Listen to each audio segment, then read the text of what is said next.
Alright, now it's time for me to review the sequel to Shed 17, Project G-1.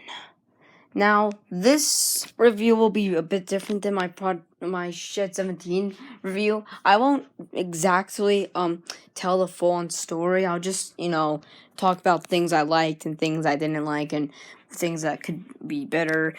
So yeah, if you want to know the full story, the reason why I'm not talking about the story is that it's way more complicated than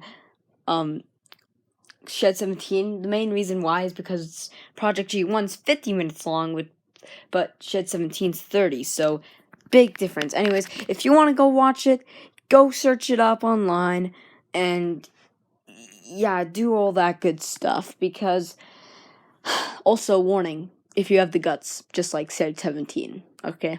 Okay, but there's no screaming skeleton in Project G1, so that's good, thank goodness.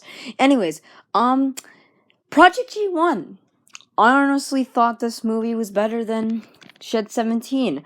I feel like the longer runtime could helped it a bit, because you can, flesh out the things more. So, I'm just gonna talk about the things I liked and the things I didn't like and stuff that could be improved on. So, let's get to the things I liked. The deaths in this movie were absolutely great. Annie's death, Annie Incredible's death, especially Annie, I think Annie's death. Man, that's so damn emotional. Also talking about Diesel, I did not expect Diesel to be portrayed like that. So yeah, just Diesel having to run over Annie's dead corpse. Ew. And then we have Oliver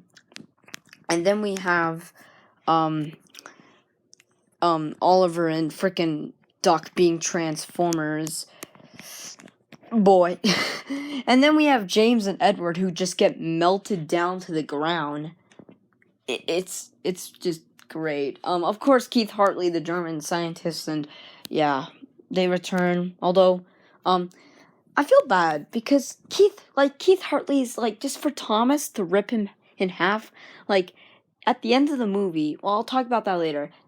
It's just so sad about Keith Hartley's death at the end, because he's the main protagonist.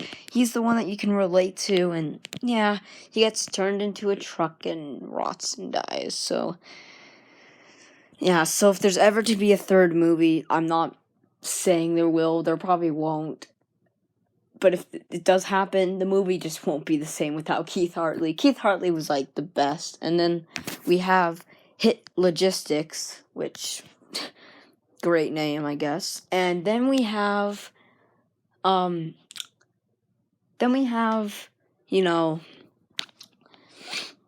twin engines, where I like how they incorporate the twins. One person gets split up into two people, different engines. Especially how they use Donald and Douglas. Wait, okay, let me talk about Douglas's death for a minute.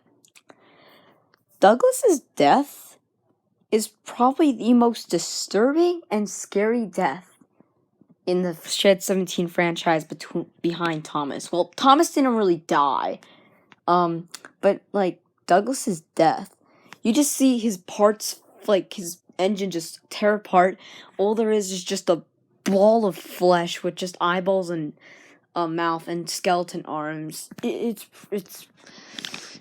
quite gruesome, and you know what? I don't mind that. We knew what we were getting ourselves into. So, yeah. After that, we also have, we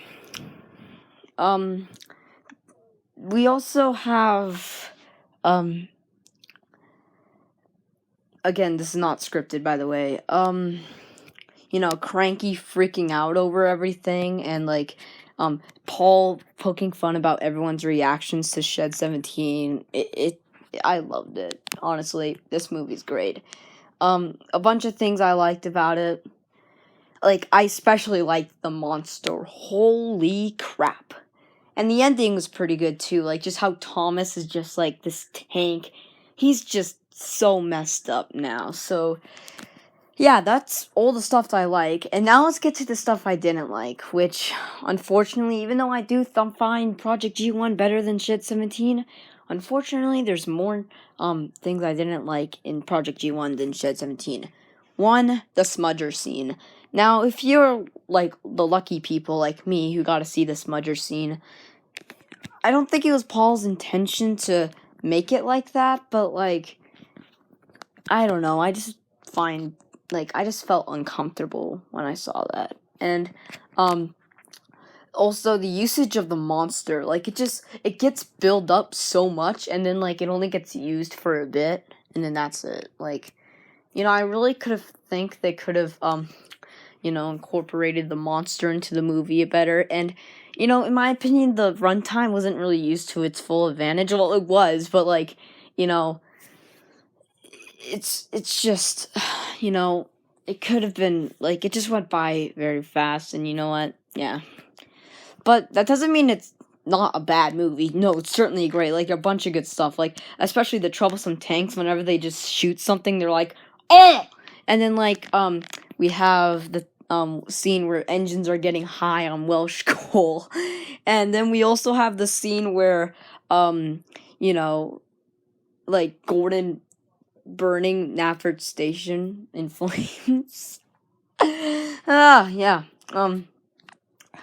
Yeah, this review might be a bit shorter than the Shed 17 one. It's just because there's just not that much stuff to say that people haven't already said about the film. It's just a great masterpiece. This messed up Thomas thing. So, yeah, like, also, Diesel 10's surprise cameo appearance. Even though the movie left on a cliffhanger, I don't think it'll be resolved. I think it'll just need us fans to resolve it. So, yeah. Diesel 10's appearance at the end was pretty good. And, like, Sir Topham Hatt being 102 years old. Like, I don't know how someone that fat can be alive for that long. So, yeah. That's all I have to say. Project G1, I would probably give the film 9 out of 10. It's not a full-on 10 out of 10 like Shed 17, but like, whatever. Man, these reviews suck. So yeah, sorry for the short review. It's just I don't have much to say about Project G1 that people haven't already said. So, yeah. See you later. Goodbye.